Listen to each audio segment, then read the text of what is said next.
Straight of Hormuz एक छोटा लेकिन बहुत इंपॉर्टेंट स्ट्रेच ऑफ वाटर है जो मिडिल ईस्ट में है। अगर आप मैप देखेंगे तो यह पर्शियन गल्फ और गल्फ ऑफ ओमान के बीच में मिलेगा, जो फिर अरेबियन सी और वाइडर इंडियन ओशन में खुलता है। इस नैरो चैनल के एक तरफ ईरान है और दूसरी तरफ ओमान है। स्पेसिफिकली कंट्री का एक छोटा सा पार्ट जिसे मुसांदम पेनिनसुला कहते हैं। इसकी स्ट्रेटेजिक लोकेशन इसे ऑयल रिच पर्शियन गल्फ से ओपन ओशन तक का एकमात्र सी रास्ता बनाती है, जिससे यह प्लैनेट के सबसे क्रिटिकल मैरिटाइम चोक पॉइंट्स में से एक बन गया है। इसकी जियोग्राफी दुनिया की एनर्जी सप्लाई के एक बड़े हिस्से के फ्लो को डिक्टेट करती है। इस जलमार्ग की शीयर इंपॉर्टेंस को कम नहीं समझा जा सकता। दुनिया के डेली ऑयल कंजम्पशन का लगभग 5वां हिस्सा, साथ ही लिक्विफाइड नेचुरल गैस का एक सिग्निफिकेंट अमाउंट इस स्ट्रेट से होकर गुजरता है। दिन ब दिन मैसिव सुपर टैंकर्स, जो अब तक बने सबसे बड़े शिपों में से कुछ हैं, इसके पानी से नेविगेट करते हैं, जो हमारे कार्स को पावर देने वाली, हमारे होमों को गर्म करने वाली और हमारे इंडस्ट्रीज को फ्यूल करने वाली एनर्जी ले जाते हैं। अपने सबसे नैरो पॉइंट पर स्ट्रेट सिर्फ 21 मील चौड़ा है। शिपिंग लेन्स खुद और भी नैरोवर हैं, हर डायरेक्शन में सिर्फ 2 मील चौड़े, जो इस वाइटल ग्लोबल कॉमर्स के लिए एक कंजेस्टेड और वल्नरेबल पाथवे बनाते हैं। यह नैरो पैसेज दुनिया के कई टॉप ऑयल प्रोड्यूसिंग नेशंस जैसे सऊदी अरब, यूनाइटेड अरब अमीरात, कुवैत और कतर के लिए लाइफलाइन है। ये कंट्रीज अपने प्रोडक्ट को एशिया, यूरोप और नॉर्थ अमेरिका के इंटरनेशनल मार्केट्स तक पहुंचाने के लिए लगभग पूरी तरह से स्ट्रेट ऑफ हॉर्मुज पर डिपेंड करती है। हर दिन बिलियंस ऑफ डॉलर्स का ट्रेड इस चैनल से होकर गुजरता है। क्योंकि ग्लोबल एनर्जी सप्लाई का इतना बड़ा हिस्सा इस एक छोटे से एरिया में कॉन्सेंट्रेटेड है, कोई भी डिसरप्शन, चाहे वह पॉलिटिकल डिस्प्यूट से हो, मिलिट्री कॉन्फ्लिक्ट से हो या फिर किसी एक्सीडेंट से, पूरी ग्लोबल इकोनॉमी के लिए इमीडिएट और फार रीचिंग कॉन्सिक्वेंसेस हो सकते हैं। इस वजह से मेजर वर्ल्ड पावर्स, खासकर यूनाइटेड स्टेट्स, चाइना और European Nations straight of Hormuz में और उसके आसपास क्या होता है उस पर बहुत ध्यान देते हैं। उनका इसमें वेस्टेड इंटरेस्ट है कि स्ट्रेट नेविगेशन के लिए खुला और सेफ रहे। एक प्रिंसिपल जिसे फ्रीडम ऑफ नेविगेशन कहते हैं। रीजन में इंटरनेशनल नेवीज की प्रेजेंस इसकी स्ट्रेटेजिक वैल्यू को अंडरस्कोर करती है। इस सिंगल वाटरवे की स्टेबिलिटी सीधे काउंटलेस नेशंस की इकोनॉमिक स्टेबिलिटी से जुड़ी है, जिससे इसकी सिक्योरिटी दुनिया भर के लीडर्स और पॉलिसी मेकर्स के लिए एक कांस्टेंट और पैरामाउंट कंसर्न बन जाती है। स्ट्रेट ऑफ हॉर्मुज की स्ट्रेटेजिक इंपॉर्टेंस ने इसे हाल के हफ्तों में दुखद रूप से एक मेजर फ्लैश पॉइंट में बदल दिया है। आज 12 मार्च 2026 तक ये रीजन एक सीवियर मिलिट्री कॉन्फ्लिक्ट में उलझा हुआ है। यूएस इजरायली कोalition और ईरान के बीच चल रहे 11-डे कॉन्फ्रंटेशन ने स्ट्रेट को नॉर्मल शिपिंग के लिए इफेक्टिवली बंद कर दिया है। मिलिट्री स्ट्राइक्स के जवाब में ईरान के रिवॉल्यूशनरी गार्ड कॉर्प्स ने कसम खाई है कि 1 लीटर भी तेल रीजन से बाहर नहीं जाने दिया जाएगा, जिससे यह वाइटल वाटरवे एक फ्रंटलाइन में बदल गया है। यूनाइटेड स्टेट्स मिलिट्री रिपोर्ट करती है कि उसने ईरान में थाउजेंड्स ऑफ टारगेट्स पर हमला किया है, जिसमें डजन्स ऑफ नेवल वेसल्स भी शामिल हैं।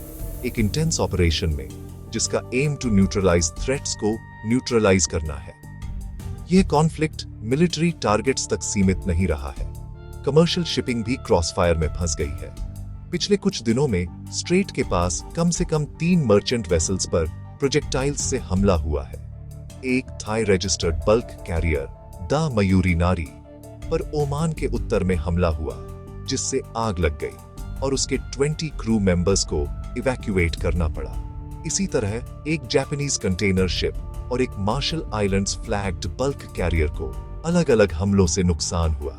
इन इंसिडेंट्स ने ग्लोबल शिपिंग इंडस्ट्री को एक चिलिंग मैसेज दिया है, जिससे इंश्योरर्स वेरी हो गए हैं और कैप्टन्स अब इस एक्टिव वॉर जोन में एंटर करने से हेजिटेंट हैं।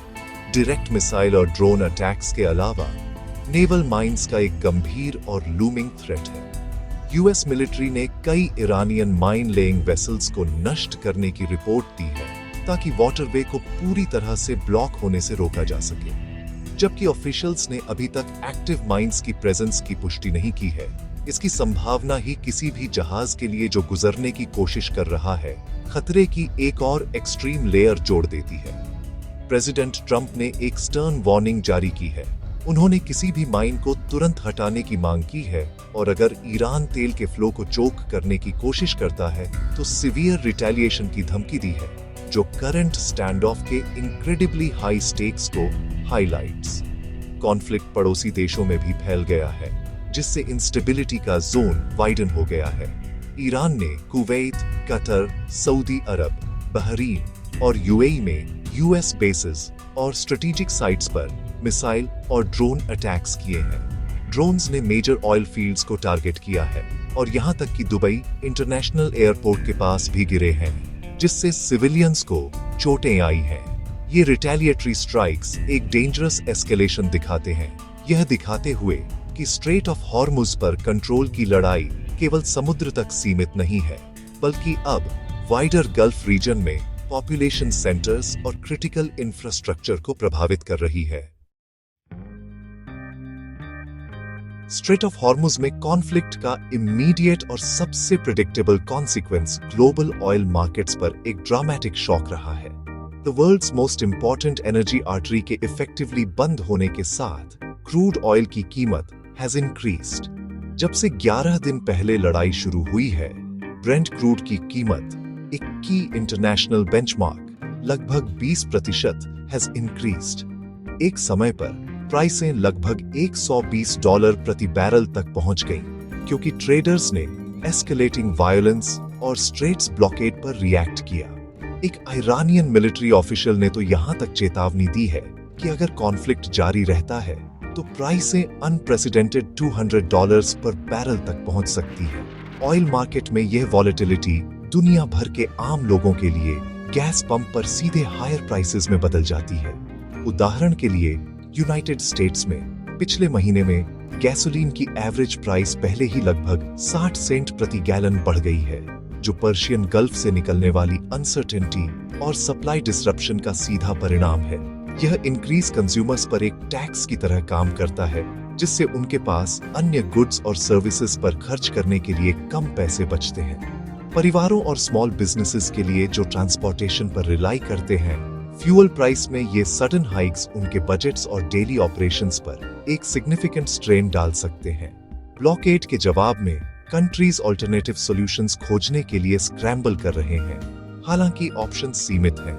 सऊदी अरब ने अपने ऑयल टैंकर्स को अरेबियन पेनिनसुला के चारों ओर रीरूट करना शुरू कर दिया है, जो एक बहुत लंबा और अधिक एक्सपेंसिव जर्नी है। किंगडम अपनी ईस्ट वेस्ट पाइपलाइन की कैपेसिटी को भी मैक्सिमाइज कर रहा है, जो देश भर में तेल को Red Sea port of Yanbu तक ले जा सकती है, जिससे स्ट्रेट को पूरी तरह से बाईपास किया जा सके। हालांकि इस पाइपलाइन की finite capacity 7 million barrels per day है, जो उस मैसिव वॉल्यूम ऑफ ऑयल को पूरी तरह से कॉम्पेंसेट नहीं कर सकती, जो आमतौर पर हॉर्मुज से होकर गुजरता है। ये ऑल्टरनेटिव्स पार्शियल फिक्सेस हैं, पूरा सॉल्यूशन नहीं। इंटरनेशनल कम्युनिटी अब क्राइसिस का जवाब कैसे दे, इस पर विचार कर रही है। यूनाइटेड नेशंस सिक्योरिटी काउंसिल एक रेजोल्यूशन पर वोट करने की तैयारी कर रही है, जिसमें ईरान से अपने हमलों को रोकने और शिपिंग को फिर से शुरू करने की मांग की जाएगी। इस बीच मेजर पावर्स इस बात पर बहस कर रहे हैं कि कमर्शियल वेसल्स की रक्षा कैसे करें। यूनाइटेड स्टेट्स नेवल एस्कॉर्ट्स आयोजित करने पर विचार कर रहा है, खतरनाक पानी से टैंकर्स की रक्षा के लिए कॉन्वॉयज बना रहा है।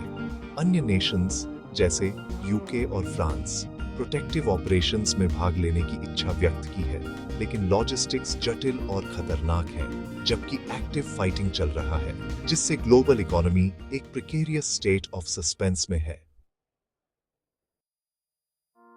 हजारों मील दूर रहने वाले किसी एक्सप्रेसी के लिए स्ट्रेट ऑफ हॉर्मुज में कॉन्फ्लिक्ट को एक दूर की समस्या के रूप में देखना आसान हो सकता है, कुछ ऐसा जो केवल मिडिल ईस्ट के देशों को प्रभावित करता है। हालांकि रियलिटी ये है कि हमारी मॉडर्न वर्ल्ड डीपली इंटरकनेक्टेड है और ग्लोबल इकोनॉमी एनर्जी पर चलती है, क्योंकि यह नैरो स्ट्रेट उस एनर्जी के इतने बड़े हिस्से के लिए ट्रांजिट पॉइंट है। वहां जो कुछ भी होता है उसका हर जगह के लोगों के डेली लाइव्स पर सीधा असर पड़ता है। आप गैसोलीन के लिए जो प्राइस देते हैं, सर्दियों में अपने घर को गर्म करने की कॉस्ट, और यहाँ तक कि शेल्फ पर ग्रोसरीज की प्राइस भी इस वाटरवे की स्टेबिलिटी से जुड़ी है। जब ऑयल फ्लो डिसरप्टेड होता है तो मैन्युफैक्चरिंग और गुड्स के ट्रांसपोर्टेशन की कॉस्ट सभी साइजेस के बिजनेसेस के लिए इंक्रीजेस। ओहियो में एक फैक्ट्री, फ्रांस में एक फार्मर या साउथ कोरिया में एक टेक कंपनी सभी एनर्जी और सप्लाई चेन्स पर रिलाई करते हैं जो ऑयल प्राइसेस के प्रति सेंसिटिव होते हैं। जब उनकी कॉस्ट्स बढ़ती है तो वे कॉस्ट्स अक्सर कंज्यूमर्स पर पास हो जाती हैं। इसका मतलब है कि गल्फ ऑफ ओमान में एक ड्रोन अटैक से न्यूयॉर्क से लॉस एंजल्स तक एक मोर एक्सपेंसिव प्लेन टिकट या साउथ अमेरिका से शिप किए गए केले के गुच्छे की हायर प्राइस हो सकती है। इकोनॉमिक शॉक वेव्स तेजी से और व्यापक रूप से स्प्रेड। स्ट्रेट ऑफ हॉर्मुज की सिचुएशन हमारी शेयर्ड वल्नरेबिलिटी की एक पावरफुल रिमाइंडर है। एनर्जी का उत्पादन और वितरण करने वाली ग्लोबल सिस्टम एफिशिएंट है, लेकिन यह फ्रैजाइल भी है। यह इंटरनेशनल कोऑपरेशन और कुछ की चोक पॉइंट्स की सिक्योरिटी पर डिपेंड करती है। जब उन पॉइंट्स में से एक को खतरा होता है तो ये एक पॉलिटिकली वॉलेटाइल रीजन में कंसंट्रेटेड फॉसिल फ्यूल्स पर हमारी रिलायंस के रिस्क्स को हाईलाइट्स। ये देशों के लिए अपनी एनर्जी सोर्सेज को डाइवर्सिफाई करने और एक मोर रेजिलिएंट ग्लोबल एनर्जी सिस्टम बनाने की अर्जेंट नीड को उजागर करता है, जो सिंगल पॉइंट ऑफ फेलियर से शॉक्स के प्रति लेस ससेप्टेबल हो। आखिरकार स्ट्रेट ऑफ हॉर्मुज सिर्फ मैप पर एक लाइन से कहीं ज्यादा है। यह ग्लोबल सिक्योरिटी और इकोनॉमिक हेल्थ के लिए एक बैरोमीटर है। रीसेंट कॉन्फ्लिक्ट, शिपिंग पर हमले और ऑयल प्राइसेस में रिजल्टिंग स्पाइक सिर्फ न्यूज हेडलाइंस नहीं है। ये ऐसी घटनाएं हैं जो परिवारों की फाइनेंशियल वेलबीइंग और नेशंस अराउंड द वर्ल्ड की स्टेबिलिटी को अफेक्ट। इस क्रिटिकल वाटरवे में पीस और फ्रीडम ऑफ नेविगेशन सुनिश्चित करना सिर्फ एक रीजनल इशू नहीं है, यह एक ग्लोबल रिस्पॉन्सिबिलिटी है। स्ट्रेट ऑफ हॉर्मुज की सिक्योरिटी आपके लिए मायने रखती है, ये मेरे लिए मायने रखती है, ये सबके लिए मैटर्स।